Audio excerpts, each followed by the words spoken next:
What up, y'all? It's your man D-Real, the Black Panther stalking the urban juggler and vibrating Adidas, bringing you another podcast.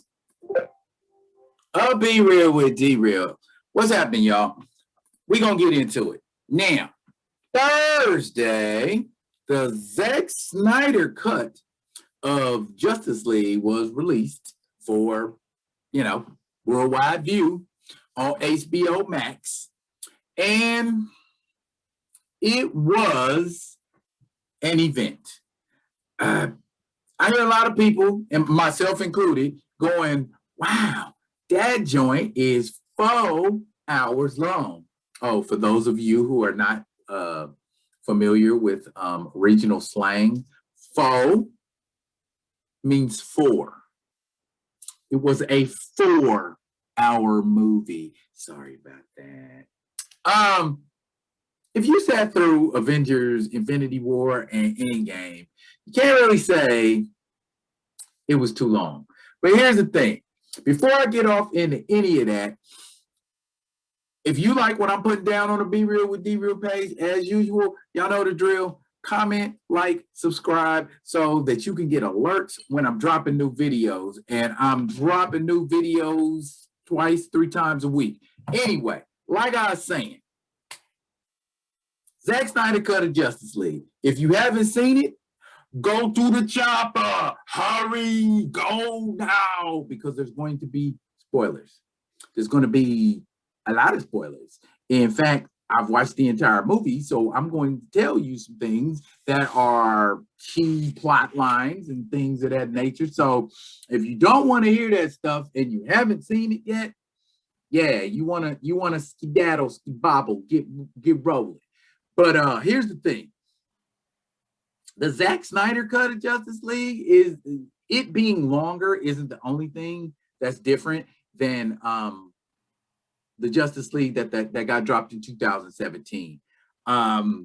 So rather than go into one of these in-depth, really personal sounding reviews, I'm just going to hit a likes and dislikes list, and we can go from there.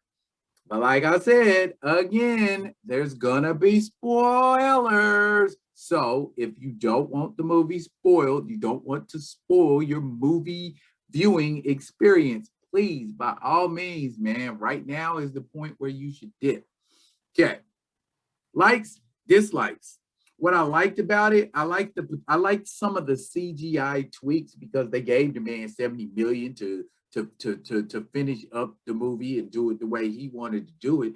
And so one of the things he did, I noticed little CGI tweaks, like with Steppenwolf's armor. If you look at the original Justice League movie and you look at the Zack Snyder cut, Steppenwolf's armor almost looks kind of organic.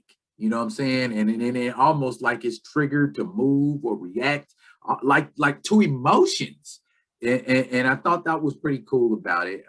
As usual, he was stomping, he was waylaying, he was crushing mugs. Another thing that I liked about the movie was the expanded storyline. Of course, you're going to expand the storyline if you're doing a 4-hour movie, but the way it was expanded. They told Cyborg's origin story with a little more depth. We got to meet Cyborg's mom, and I thought that was interesting that mom was a positive influence in his life, whereas he had kind of a contentious influence with his dad, and that's how it was in the movies too. I'm not gonna say I didn't like Silas Stone dying, but I think that his death gave Cyborg being in the Justice League more meaning. Okay, because now, you know what I'm saying, my dad's dead. It's because of these aliens that are invading, and I'm gonna put my metallic foot up somebody's behind. That being said, in both versions of the movie, I did not like the way Cyborg looked. it's almost like, you know, his arms and his legs, it's almost like they look so scrawny. It's like if you'd have hit him the wrong way, them joints would have broke. You know, because he looked like he was just like standing on stilts and like he had sticks for arms. I'm like, if you cyborg, man, you need a little more girth to you. Look, and other than that, well, Flash's story too. I like how they expanded on his story and introduced Iris West. And there was a little more to it with his dad, and you got a little more in depth with how their interaction was. It was pretty much similar, but I get why Flash is caught up in law enforcement. You know what I'm saying? He wants to eventually exonerate his dad who's in jail for a crime he didn't commit. That part of it, I dug. Another thing I dug about it, Martian Manhunter. Now, don't get me wrong. Martian Manhunter's presence in that movie was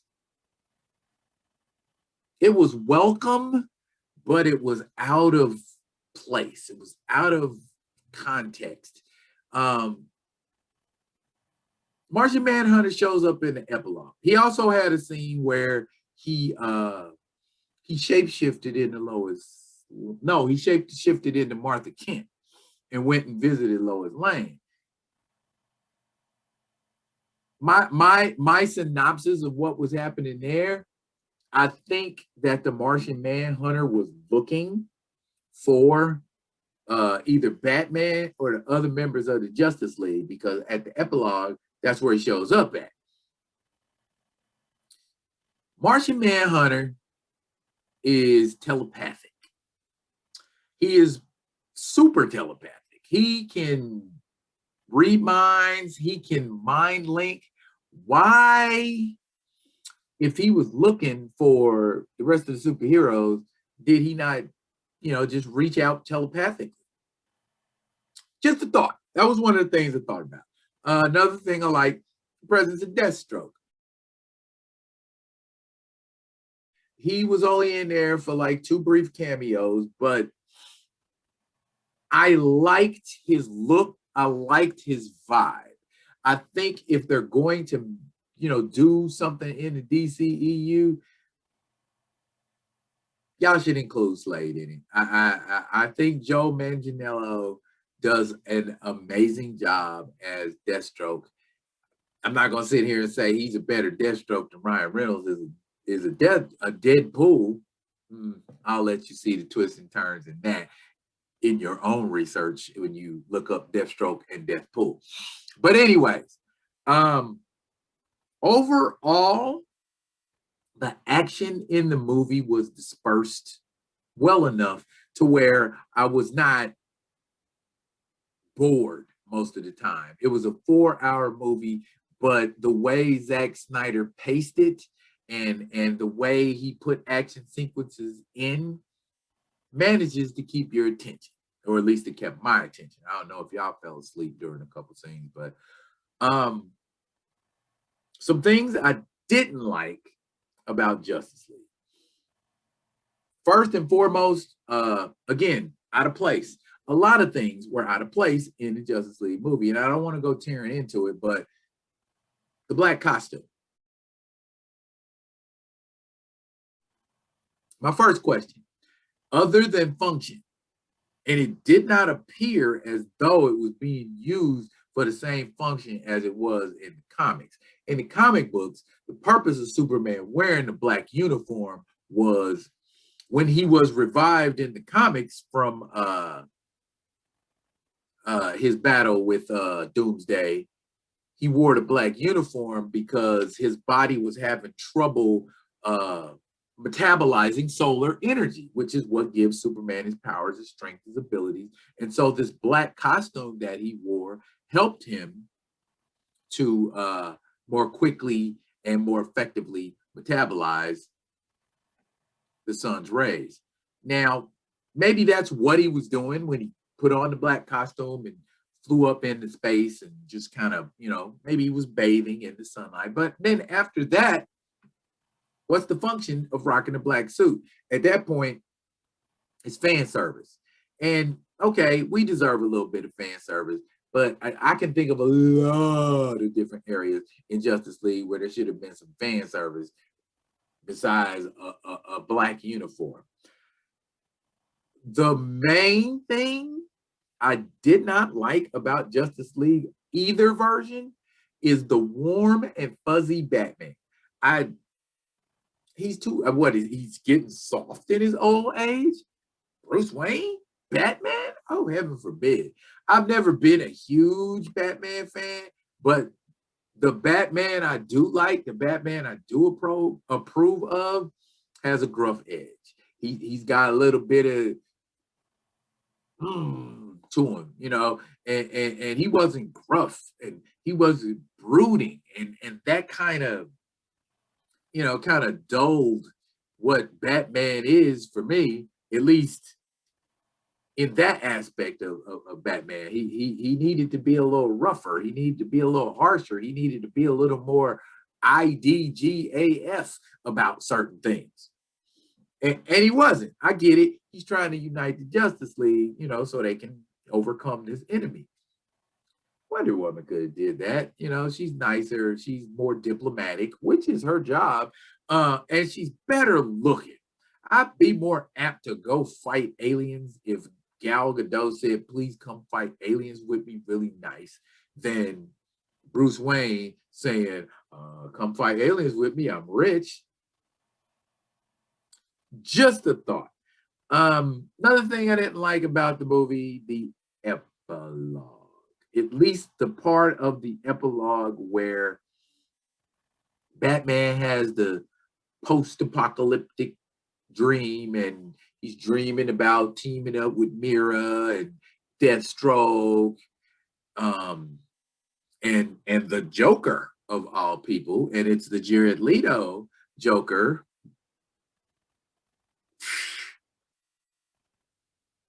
There was hype before the Zack Snyder cut came out about the Joker having a role in the movie.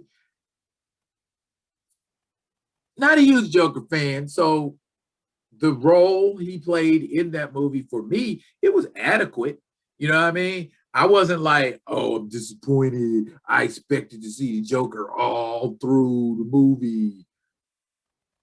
Why? You know what I'm saying? It's called Justice League. If we're not putting together the Legion of Doom or an Injustice League, nobody cares at that point. Another thing I don't like is that there aren't going to be any sequels.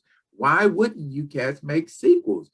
You did a respectable job as far as a DCEU movie goes, and put it out to the people, and it looks like it's a viable product. Why would you not expound upon some of the things that you left hanging in the Snyder cut, like the Martian Manhunter joining up? Wouldn't you love to see the Martian Manhunter? Is Captain Marvel eventually going to join up? But we don't know because they ain't, excuse me, not Captain Marvel, Shazam, copyrights. Now, if you aren't going to have sequels, what's the purpose of leaving all of these dangling scenes and storylines and Easter eggs? Why not just wrap it up in a neat little bow? And if somebody else wants to come along and expound on your story, then they can. But it's like, nope, we ain't doing nothing. We ain't doing anything with it. And we're just left wondering, you know, what's the Martian Manhunter's role going to be? Is this dream Batman having? Is it going to come to fruition? Is Darkseid going to come to Earth and destroy everything? You know, we don't know, and leaving us hanging like that and with no hope of ever getting the situation resolved, I feel like is just irresponsible on the part of Zack and company. Overall, I think the Snyder Cut of Justice League rates a solid 7 because it was entertaining, but not so entertaining to the point where it was epic. It was meant to be epic, but it didn't come off of that way. Some of the CGI, like I said, that I like, it was great, but the CGI, I think some of the CGI with Darkseid was kind of, I know maybe they were going for a darker, dingier looking aspect in their movies, but it came off as like to me anyway, it came off as like they were cheating the CGI out. While it was an entertaining movie, it was not stellar. It was not blockbuster material. It was, to me, it was not a 10. Like I said, firm 7. Firm 7. Okay. Entertaining enough to be a decent movie, but not so entertaining that it's like, oh my gosh, this is what we were waiting for all these years for Zack to give us. I feel like we waited and Zack didn't 100% deliver. I say Zack delivered like 70%. Hence, a 7. So for those of you that have seen the Zack Snyder Cut of Justice League, what do you think? Am I just providing lip service? Am I tooting my horn? Or am I bringing up some valid points?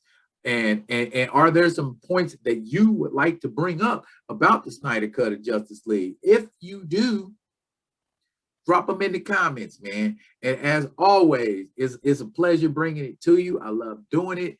And I will be back with another fun joint. Just stay with me. Comment, like, and subscribe to the Be Real with D Real page. Like I said, I'll be back. And until then, y'all be good. Be good to each other.